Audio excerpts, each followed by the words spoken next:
అధ్యక్ష ఎక్సైజ్ ఇదైతే సిగ్గుతో తలదించుకోవాలి కాంగ్రెస్ పార్టీ నాయకులు. అధ్యక్ష గత బడ్జెట్లో మంచిగా వినండి నేను చెప్పింది విన్నాక తలదించుకోవడం తప్ప తలెత్తే పరిస్థితి ఉండదు మీకు. అధ్యక్ష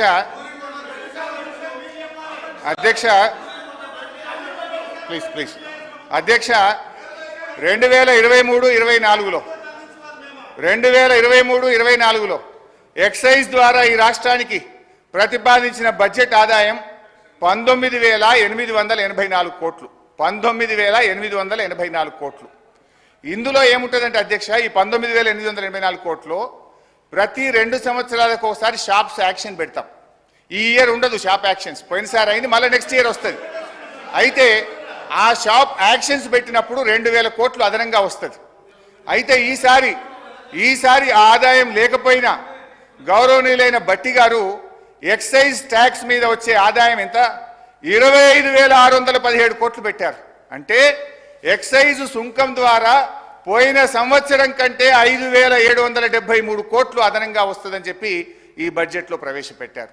అంతేకాదు వ్యాట్ బై ఎక్సైజ్, వ్యాట్ రూపంలో మరో 2,760 కోట్లు ఎక్సైజ్ మీద ఆదాయం ఎక్కువ వస్తుందని పెట్టారు. అంటే పోయిన సంవత్సరం కంటే కూడా ఈ బడ్జెట్లో 5,773 ప్లస్ వ్యాట్ మీద 2,000 అంటే 7,773 కోట్ల రూపాయలు గత సంవత్సరం కంటే ఎక్సైజ్ మీద ఆదాయం ఎక్కువ వస్తుందని బడ్జెట్లో పెట్టారు. బడ్జెట్ మీద మొత్తం ఆదాయం ఎంత ఆశిస్తుంది తెలుసా అధ్యక్ష ఈ ప్రభుత్వం? ఎక్సైజ్ అండ్ వ్యాట్ కలిపి 42,000 కోట్ల 49 రూపాయలు ఎక్సైజ్ రూపంలో ఆదాయం సంపాదిస్తామని బడ్జెట్లో గౌరవ ఆర్థిక మంత్రి పెట్టారు. 42,000 కోట్లు.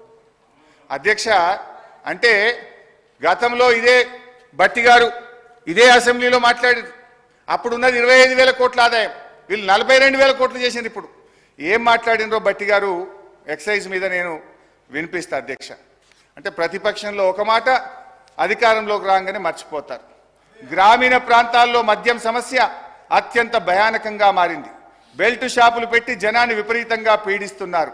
దీని గురించి ఆలోచన చేయండి అధ్యక్ష.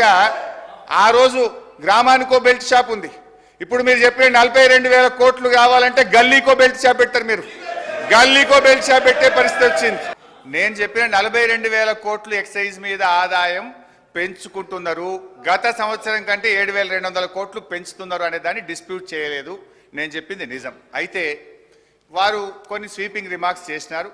మేము ఏదైనా తప్పు చేస్తే మీరు ప్రభుత్వంలో ఉన్నారు, ఎంక్వైరీ వేయండి, చర్యలు తీసుకోండి, వీఆర్ ఎట్ లిబర్టీ. కానీ బాధ కలిగే అంశం ఏంటంటే గౌరవనీయులైనటువంటి మన సభానాయకులు సభలో లేరు. గతంలో మా మీద ఆరోపణలు చేశారు. తెలంగాణ బెల్ట్ షాపులు తెలంగాణ అయిందని, బొందలగడ్డ తెలంగాణ అయిందని వీళ్ళు మాట్లాడారు. మరి ఇప్పుడు మీరు మద్యాన్ని నియంత్రించి బెల్ట్ షాపులు ఎత్తేస్తామని మీ ఎన్నికల మేనిఫెస్టోలో చెప్పారు. నిజంగా మద్యాన్ని నియంత్రిస్తే, బెల్ట్ షాపులు ఎత్తేస్తే ఆదాయం 42,000 కోట్లు ఎట్లొస్తుంది? అంటే మీరు బెల్ట్ షాపులు ఎత్తేస్తారా, గల్లీకి ఒక బెల్ట్ షాప్ పెడతారా, లేదు ఏ రకంగా ఆదాయం తెస్తారో గౌరవనీయులు ఆర్థిక మంత్రి గారు సమాధానం చెప్పేటప్పుడు చెప్పమనండి. నేనేమంటున్నా అంటే మీరు ఆదాయం పెరుగుతుంది అన్నారు.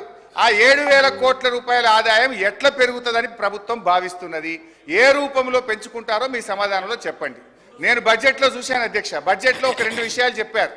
బీర్ల మీద ఆదాయం 2,760 కోట్లు పోయిన సంవత్సరం బీర్ల మీద ఆదాయం వస్తే ఈ సంవత్సరం బీర్ల మీద 3,500 కోట్ల ఆదాయం వస్తుంది అన్నారు. అంటే బీర్ ధర పెంచుతారా, ఎట్లా వస్తుందో చెప్పండి.